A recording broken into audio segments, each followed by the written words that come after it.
ये कहानी कालू कौवे और इसकी पत्नी रानी कौवी की है। कालू कौवा काफी गरीब था। वे अमीर होना चाहता था, परंतु वे कुछ नहीं कर पा रहा था। कालू जी, शादी से पहले तो मेरे भाई ने मुझे किसी चीज की कोई कमी नहीं होने दी। जो चाहती थी वो खाती थी। पैसों की तो कोई चिंता ही नहीं थी मुझे। परंतु जब से आपसे मेरी शादी हुई है, आपने तो मेरी जिंदगी ही बर्बाद कर दी। रानी, अब बस भी करो। शादी से पहले मैं जो भी कमाता था वो खुद पर उड़ाता था और बहुत ज्यादा खुश था मैं। हाँ हाँ भाई, सारी गलती तो मेरी है ना। मैं चली जाती हूँ वापस अपने भाई के घर। अरे अरे रानी, ये तुम कैसी बातें कर रही हो? मेरा वो मतलब नहीं था। देखना तुम, मैं बहुत ज्यादा मेहनत करूंगा और तुम्हें अमीर होकर दिखाऊंगा। परंतु बस तुम मुझे छोड़ कर ना जाओ। बस कालू जी, मुझसे ये गरीबों वाली जिंदगी गुजारी नहीं जाती। आप बस जल्द से जल्द अच्छे खासे पैसे कमाना शुरू करें, वरना मैं आपको छोड़कर चली जाऊंगी। बस अब कालू कौवा तो हर समय काफी ज्यादा परेशान रहने लगा था। Please subscribe, like and press the bell icon. काश कोई ऐसी लॉटरी हाथ लग जाए जिससे मैं खुद ब खुद अमीर हो जाऊं और मेरे मजे आ जाएं। तभी वहाँ पर मीनू चिड़िया आती है। क्या बात है कालू कौवे, इतनी गर्मी में इस पेड़ पर क्यों बैठे हो? क्या बताऊं मीनू चिड़िया, मैं बस अमीर होना चाहता हूँ और तुम तो जानती हो ना कि अमीर होना कितना मुश्किल है। हाँ, तुम ठीक कह रहे हो, परंतु अगर तुम कोई कारोबार कर लो तो तुम अमीर हो सकते हो। मीनू चिड़िया, कारोबार के लिए भी पैसे चाहिए जो कि मेरे पास है ही नहीं। अरे तो ये कौन सी मुश्किल वाली बात है? उल्लू सेठ से तुम पैसे उधार पर मांग लो और फिर जब तुम्हारे पास आ जाए तो तुम उन्हें लौटा देना। नहीं नहीं मीनू चिड़िया, इस बढ़ती हुई गर्मी में मैं कारोबार चलाने की मेहनत नहीं कर सकता। देखो भाई, मेहनत के बिना तो तुम कभी अमीर नहीं हो सकती। अब तुम देख लो, तुम्हें मेहनत करनी है या फिर नहीं। ये कहकर मीनू चिड़िया वहाँ से चली जाती है। इसी जंगल में नए बबलू कौवा और इसकी बहन सोनी कौवी रहने आते हैं। अगले दिन ही वे दोनों बहन भाई जंगल के सारे पक्षियों को जमा करके ऐलान करते हैं। सुनो सुनो जंगल के पक्षियों, जैसे कि आप सब जानते हैं कि मैं और मेरी बहन सोनी कौवी इस जंगल में नए रहने आए हैं। मेरे पास पैसों की कोई कमी नहीं, इसीलिए मैं अपनी बहन की शादी करवाना चाहता हूँ और मैं अपनी बहन को जहेज में एक बड़ा सा घर और सब्जियों का खेत दूंगा। अरे वाह, ये कौवा तो अमीर होने की लॉटरी है। अगर मेरी इस सोनी कौवी से शादी हो जाए तो मेरा तो अमीर होने का सपना पूरा हो जाएगा और रानी कौवी भी मुझे कभी छोड़कर नहीं जाएगी। परंतु यार, रानी कौवी तो कभी मेरी दूसरी शादी होने ही नहीं देगी। चलो रानी कौवी के पास जाता हूँ। फिर कालू कौवा फौरन से रानी कौवी के पास जाता है। रानी रानी, तुम यहाँ घर में बैठी हो, क्या तुमने सुना नहीं? क्या कालू जी, मैंने क्या नहीं सुना? रानी, हमारे जंगल में दो नए पक्षी आए हैं, बबलू कौवा और उसकी बहन सोनी कौवी। बबलू कौवे ने ऐलान किया है कि वे अपनी बहन सोनी कौवी को जहेज में एक बड़ा सा घर और एक सब्जियों का बड़ा सा खेत देगा। अब जो कौवा भी सोनी कौवी से शादी करेगा उसकी तो जिंदगी ही बदल जाएगी। मैं सोच रहा हूँ क्यों ना मैं ही सोनी कौवी से शादी कर लूँ ताकि मैं बहुत ज्यादा अमीर हो जाऊँ। क्या दूसरी शादी? कालू जी, कभी नहीं। अगर आपने दूसरी शादी कर ली तो मैं अपने भैया के पास चली जाऊंगी और आपको अपने भैया से बहुत मार पिटवाऊंगी।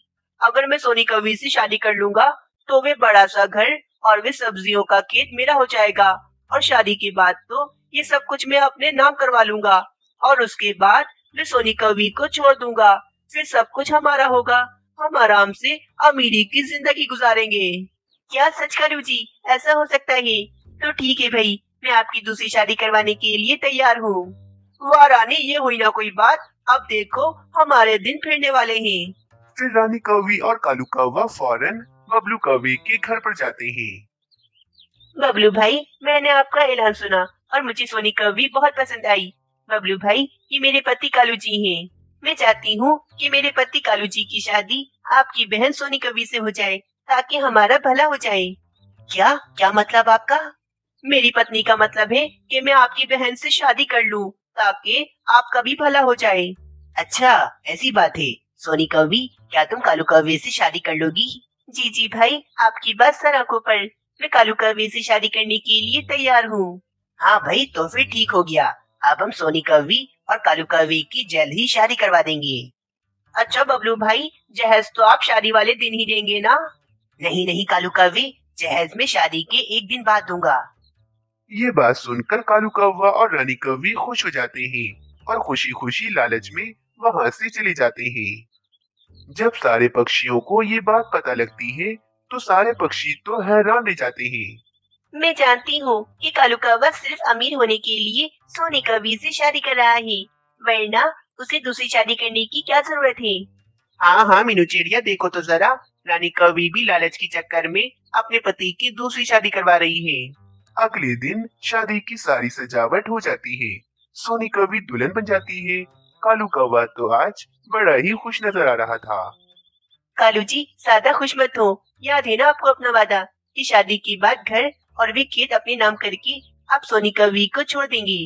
हाँ हाँ रानी, मुझे सब याद है। सोनी कौवी सिर्फ और सिर्फ मेरे लिए अमीर होने की एक लॉटरी है। अब बस ये बातें मत करो, वरना कोई सुन लेगा। अरे वाह वाह, तुम्हारी तो लॉटरी लगी कालू कौवी, क्या किस्मत पाई है तुमने। बस बस पक्षियों, मेरे पति के बारे में कोई बात नहीं करेगा। शादी में आए हो ना तो तमीज से रहो। बस फिर सोनी कौवी और कालू कौवे की शादी हो जाती है। शादी के अगले दिन ही कालू कौवा सोनी कौवी से कहता है, अरे सोनी कौवी, अपने भाई से कहो ना कि वे बड़ा सा घर और वे खेत मेरे नाम कर दें, ताकि हम उस बड़े से घर में जाकर आराम से रहें। इस घर में रह रहकर तो मैं कंटाल गया हूँ, मुझे अब बड़े से घर में जाकर रहना है। पति जी, मैं आपको एक सच बात बता रही हूँ, मेरे भाई ने जो भी ऐलान किया था वे सब झूठ था, ताकि मेरी शादी आपसे हो जाए। असल में बात ये है कि मैं और मेरा भाई बहुत ज्यादा गरीब हैं, जभी तो मेरी शादी किसी भी कौवे से नहीं हो रही थी। इसीलिए मेरे भाई ने झूठ बोला ताकि मेरी शादी किसी न किसी कौवे से हो जाए, और देखे तो मेरी शादी आपसे हो गई। क्या? अरे नहीं नहीं, ऐसा नहीं हो सकता। सोनी कौवी, तुम मुझसे मजाक कर रही हो ना, है ना? अरे भाई छोड़ो ना मजाक को, अपने भाई से बोलो कि जल्दी से हमें भी बड़ा सा घर दे दें। पति जी, जो सच था मैंने आपको बता दिया, अब आपकी मर्जी है, यकीन करें या फिर नहीं। हाय रे, मैं तो लुट गया, बर्बाद हो गया। अरे भाई, तुमने मुझे इतना बड़ा धोखा दिया है। रानी, हमारे तो सारे सपने धरे के धरे रह गए। बस बहुत हो गया, अब तुम मेरे घर में नहीं रहोगी। चलो चलो, मेरे घर से फौरन जल्दी बनो। पति जी, अगर आपने मुझे घर से निकाला तो मैं आप पर इल्जाम लगाऊंगी और मिट्टू महाराज से जाकर कहूंगी कि शादी के पहले ही दिन आपने मुझे बहुत मारा और मुझे घर से निकाल दिया। फिर आपको पता लगेगा जब मिट्टू महाराज आपको लंबी सजा सुना देंगे। अरे बाप रे बाप रानी, ये मैं कहाँ फंस गया, अब मैं क्या करूँ। बस कालू जी, ये सब कुछ सिर्फ और सिर्फ आपकी वजह से हुआ है। अगर आप मेहनत करके कोई अपना कारोबार कर लेते तो आज ये नौबत न आती। लेकिन आपको तो लॉटरी खेलनी थी ना, खेल लिया आपने लॉटरी, मजा आ गया आपको। कालू जी, मुझे तो बहुत ज्यादा गुस्सा आ रहा है आप पर, अब तो मैं आपको नहीं छोड़ूंगी। और पति जी, मैं भी आपको नहीं छोड़ूंगी, आप मुझे घर से निकालना चाहते हो ना? फिर कालू कौवे की दोनों पत्नियां मिलकर कालू कौवे को डंडे से मारने लगती हैं। अरे अरे, मुझे बचाओ, कोई मुझे बचाओ, ये मैं कहाँ फंस गया, अब तो मेरी दोनों पत्नियां मुझे मार रही हैं। अगले दिन सुबह कालू कौवे की दोनों पत्नियां कालू कौवे को कुछ ज्यादा ही जल्दी उठा देती हैं। अरे भाई, मुझे इतनी सुबह सुबह क्यों उठा दिया है? पता है ना कि मैं देर से उठता हूँ। हाँ कालू जी, देर से उठते थे आप, परंतु अब नहीं। अब आप रोज सुबह जल्दी उठेंगे और हम दोनों के लिए भोजन जमा कर लाएंगे, वरना कल वाली मार तो आपको याद ही होगी ना। चलो चलो पति जी, अब जल्दी से भोजन ढूंढ कर लाओ, बहुत भूख लगी है मुझे। फिर कालू कौवा सुबह ही सुबह भोजन की तलाश में निकल जाता है। अब तो कालू कौवे को अपनी दो पत्नियों के लिए भोजन ढूंढना था। अब इस तरह कालू कौवे को अपनी आलसीपन की सजा मिल जाती है। दोस्तों, अगर आप सबको ये कहानी अच्छी लगी हो तो हमें कमेंट में जरूर बताएं, क्योंकि हमें आपकी कमेंट का बेसब्री से इंतजार रहता है। एक जंगल में ठंडी का मौसम आने ही वाला होता है। इसी जंगल में एक मीनू चिड़िया भी रहती थी। मीनू चिड़िया का अपना प्याज का व्यापार था। मीनू चिड़िया प्याज बेचकर अपना गुजर बसर करती थी। आजकल तो मेरा व्यापार बहुत अच्छा चल रहा है। अब तो जंगल के सभी पक्षी मुझसे ही प्याज खरीदते हैं। हाँ तो क्यों ना खरीदे मीनू चिड़िया तुमसे प्याज, तुम इतनी ज्यादा ताजी और बड़ी बड़ी प्याज जो बेचती हो। अच्छा चलो मीनू चिड़िया, जल्दी से मुझे 1 किलो प्याज दे दो। आज मैं प्याज की सब्जी बनाकर खाऊंगा। ये सब कुछ चल रहा होता है कि अचानक आसमान पर एक बड़ा काला बादल आ जाता है। पक्षियों पक्षियों, जल्दी से यहाँ पर आ जाओ सभी। मुझे तुम सब पक्षियों को एक बात बतानी है। बादल की तेज आवाज सुनकर सब पक्षी फौरन से बादल के पास आ जाते हैं। अरे बादल भैया, अभी पिछले महीने ही तो इतनी तेज बारिशें हुई थी हमारे जंगल में। अब दोबारा से आप हमारे जंगल में बारिशें करने आ गए। अरे अरे कालू कौवे पक्षियों, हमारे बादलों में काफी सारा पानी भर गया है और अब ये पानी खाली करने के लिए हम सभी जंगलों में बारिश करने वाले हैं। इसीलिए मैं तुम सब पक्षियों को यही बताने आया हूँ, बारिशें होने वाली हैं तुम्हारे जंगल में। तुम सब पक्षी जल्दी जल्दी अपने मजबूत से घर बना लो। अच्छा ठीक है बादल भैया, आपका बहुत शुक्रिया कि आपने पहले से ही हमें इस बात की खबर दे दी। ये सुनकर वे बादल भी वहाँ से चला जाता है। पक्षियों, अभी 1 महीने पहले ही हमारे जंगल में कितनी तूफानी बारिशें हुई थी और फिर से अब बारिशें होंगी। इस तरह तो हम सब पक्षियों का बहुत नुकसान हो जाएगा। अरे नहीं नहीं बुलबुल बहन, भले ही बादलों में ज्यादा पानी भर गया है, परंतु हमारे जंगल में जल्द ही ठंडी का मौसम भी आने ही वाला है। मुझे लगता है कि इस बार हमारे जंगल में तूफानी बारिशें नहीं होंगी। परंतु कालू कौवे, हमें फिर भी अपनी तैयारी तो मुकम्मल करनी ही चाहिए। अगर ऐसा ना हुआ तो हमारा तो बहुत बड़ा नुकसान हो जाएगा। नहीं मीनू चिड़िया, घरों को मजबूत करने की कोई जरूरत नहीं है। वैसे भी हम सब पक्षियों ने ठंडी के कारण अपने घर ऊपर से बंद कर लिए हैं और मुझे भी ऐसा लगता है कि इस बार हमारे जंगल में तूफानी बारिशें नहीं होंगी। ठीक है पक्षियों, अगर तुम सबको ऐसा लगता है तो इस बार यकीनन हमारे जंगल में हल्की बारिशें ही होंगी। फिर सब पक्षी भी अपने अपने घर की तरफ चले जाते हैं। अगली सुबह हो जाती है। कालू कौवा मीनू चिड़िया के पास आता है और मीनू चिड़िया से कहता है, अरे मीनू चिड़िया, क्या हो गया? तुम्हारी तबीयत तो ठीक है ना? आज तुमने अपना प्याज का ठेला भी नहीं लगाया है। मुझे प्याज की बहुत जरूरत है। कालू कौवे, तुम्हें तो पता है ना कि आज किसी भी समय वे पानी से भरे बादल हमारे जंगल में आएंगे और बारिशें करेंगे। इसीलिए आज मैंने अपना प्याज का व्यापार बंद रखा है। मीनू चिड़िया, तुम जरा मौसम तो देखो, कितनी ज्यादा धूप निकली हुई है। ऐसे मौसम में कभी बारिशें नहीं होती हैं और आज तुमने अपना प्याज का ठेला नहीं लगाया तो इसी कारण सब पक्षी बहुत परेशान हैं। सब पक्षियों को प्याज की बहुत ज्यादा ही जरूरत है। अच्छा ठीक है कालू कौवे, अगर तुम सब पक्षी प्याज के लिए इतना परेशान हो तो मैं तुम सब के लिए अपना प्याज का ठेला लगा लेती हूँ और अगर बारिशें हो भी गयी तो हल्की बारिश में मेरी प्याज को कोई नुकसान नहीं पहुँचेगा। ये कहकर मीनू चिड़िया अपना प्याज का ठेला लगाने के लिए चली जाती है। मीनू चिड़िया अपना प्याज का ठेला लगा लेती है और एक एक पक्षी मीनू चिड़िया से प्याज खरीदकर अपने घर की तरफ जा रहा था। आज भी मीनू चिड़िया का धंधा काफी ज्यादा अच्छा हुआ था।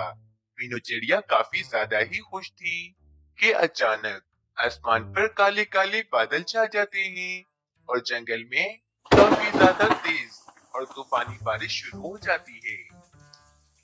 अरे ये क्या हो गया?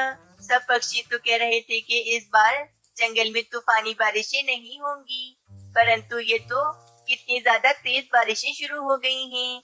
अब मैं अपने इतने सारे प्याज इस बारिश से कैसे बचाऊं? नहीं नहीं, मुझे कुछ न कुछ तो करके अपनी प्याज को बारिश से भीगने से बचाना ही होगा, वरना ये सारी प्याज गीली होकर खराब हो जाएंगी और मेरा बहुत बड़ा नुकसान हो जाएगा। फिर यूं ही मीनू चिड़िया चिंता में इधर उधर घूम रही होती है। कुछ ही देर के बाद मीनू चिड़िया अपने ठेले के ऊपर केले के बड़े बड़े पत्ते लाकर लगा लेती है, जिससे बारिश का पानी उसकी प्यास तक नहीं पहुंच रहा था। ये ठीक कर लिया मैंने। अब इन बड़े बड़े पत्तों की वजह से बारिश का पानी मेरी प्यास तक नहीं पहुंचेगा और मेरी प्यास खराब होने से बच जाएंगी। कुछ देर वे बड़े बड़े पत्ते लगे रहते हैं, परंतु तेज बारिश और तेज हवा के कारण वे बड़े बड़े पत्ते भी हवा में उड़ जाते हैं और मीनू चिड़िया काफी ज्यादा परेशान हो जाती है। ये क्या हो गया? मेरे बड़े बड़े पत्ते भी इन तेज हवाओं में उड़ गए हैं। अब मेरी प्यास दोबारा से बारिश में भीग रही है। अगर ऐसे ही मेरी प्यास बारिश में भीगती रही तो ये सारी प्यास खराब हो जाएंगी। मीनू चिड़िया ऐसे ही उदास बैठी होती है कि इसे सामने कालू कौवा दिखता है। कालू कौवे, तुम खुद तो बारिश में नहाकर बहुत मजे ले रहे हो और तुमने मुझे हल्की बारिश का कहकर मेरा ठेला लगवाया। अब देखो मेरी सारी प्यास कैसे बारिश में भीग रही है। परंतु मीनू चिड़िया, मुझे तो खुद अंदाजा नहीं था कि हमारे जंगल में इस बार भी इतनी तेज बारिशें होंगी। मैंने तो सिर्फ मशवरा दिया था तुम्हें, इसमें मेरी कोई गलती नहीं है। ये कहकर कालू कौवा वहां से चला जाता है। अगली सुबह बारिशें रुक जाती हैं और जंगल में हर तरफ काफी ज्यादा सुहाना मौसम हो जाता है। परंतु मीनू चिड़िया के साथ बहुत ही ज्यादा बुरा हुआ था, क्योंकि बारिश में भीगने के कारण उसकी सारी प्यास खराब हो गई थी और मीनू चिड़िया काफी ज्यादा उदास हो गई थी। अरे मीनू चिड़िया, तुम इतनी ज्यादा क्यों उदास हो? क्या हुआ है? क्या तुम सबको दिखाई नहीं दे रहा कि मेरी सभी प्यास खराब होते होते बची हैं? अगर तुम सब पक्षियों ने मेरी ये प्यास ना खरीदी तो मेरा बहुत बड़ा नुकसान हो जाएगा और मेरी ये प्यास अभी ज्यादा खराब नहीं हुई है, सिर्फ गीली ही हुई है। तुम सब पक्षी ये सारी प्यास खरीद लो। नहीं नहीं मीनू चिड़िया, तुम्हारी ये सारी प्यासें गीली हो गई हैं और शायद ये थोड़ी थोड़ी खराब भी हो गई हैं। हम में से कोई भी पक्षी तुम्हारी ये प्यास नहीं खरीदेगा। और हाँ, इसमें सारी गलती भी तुम्हारी थी। क्यों तुमने अपने ठेले की छत नहीं बनाई थी, जिसके कारण बारिश का पानी तुम्हारे ठेले तक पहुंच रहा था। मीनू चिड़िया, कालू कौवा एकदम ठीक कह रहा है। ये प्याज अब खाने के लायक नहीं है, तो फिर तुमसे हम ये प्याज क्यों खरीदें? बस फिर इसी तरह कोई भी पक्षी मीनू चिड़िया की गीली प्याज नहीं खरीदता और वे सारी प्याज ऐसे ही रखी रहती हैं। अब इन प्याजों को रखने का क्या फायदा? ये मेरे किसी भी काम की नहीं है। परंतु मेरे बाबा कहते थे कि हम अपनी सूझबूझ से खराब चीजों से भी फायदा उठा सकते हैं। परंतु कैसे? फिर मीनू चिड़िया कुछ ही देर सोचने लगती है कि अचानक मीनू चिड़िया के दिमाग में एक बहुत ही अच्छा उपाय आता है। अगर मैं अपनी सारी प्याज को जमीन में लगा दूं, तो शायद दोबारा से मेरी एक बड़ी सी प्याज की फसल निकल आएगी। मैं ऐसा करके देखती हूँ। और वैसे भी जमीन अभी बारिश के पानी से काफी ज्यादा गीली है। मुझे अपनी प्याजों को पानी देने की भी बिल्कुल जरूरत नहीं है। शायद मेरी दोबारा से एक बड़ी सी प्याज की फसल निकल जाएगी। फिर मीनू चिड़िया कड़ी मेहनत करके अपनी सभी प्याजों को दोबारा से जमीन में लगा देती है। एक महीना गुजर जाता है। पूरे जंगल में ठंडी का मौसम भी आ जाता है। मीनू चिड़िया की प्याज की फसल एकदम ताजा और बड़ी हो जाती है। मीनू चिड़िया बहुत ज्यादा ही खुश होती है, क्योंकि इसके बाबा का कहा आज इसके काम जो आ गया था। देखो पक्षियों, देखो, मैंने दोबारा से अपनी प्याज की फसल लगा ली है। मैं आज बहुत ज्यादा ही खुश हूँ, क्योंकि ये सब कुछ मेरे बाबा की वजह से हुआ है। तुम्हारे बाबा की वजह से? वो कैसे मीनू चिड़िया? वो इसीलिए कबूतर कि मेरे बाबा ने मुझसे कहा था कि हम अपनी सूझबूझ से अपनी खराब चीजों से भी फायदा उठा सकते हैं। और मैंने अपनी सभी खराब प्याजों को दोबारा से जमीन में लगा दिया था। और बारिश के पानी की वजह से मेरी जमीन भी गीली थी, इसीलिए मेरी प्याज की फसल इतनी ज्यादा अच्छी और ताजी निकल गई है और मेरा नुकसान होते होते बच गया है। वाह मीनू चिड़िया, तुम तो बहुत ही ज्यादा अक्लमंद हो। तुम्हारे जैसा अक्लमंद तो हमारे जंगल में कोई भी नहीं है। मीनू चिड़िया, हमने काफी दिनों से प्याज नहीं खाई है। आज तो हम सब पक्षी तुमसे प्याज खरीदेंगे और अपने घर में जाकर प्याज की सब्जी बनाकर खाएंगे। क्यों नहीं पक्षियों, तुम सबको जितनी जितनी प्याज चाहिए मुझे बता दो, मैं तुम सबको दे दूंगी। बस इसी तरह मीनू चिड़िया की अक्लमंदी की वजह से उसका नुकसान होते होते बच गया था। इस कहानी से हमें ये सीख मिलती है कि हम अपनी अक्लमंदी से खराब चीजों को भी सोना बना सकते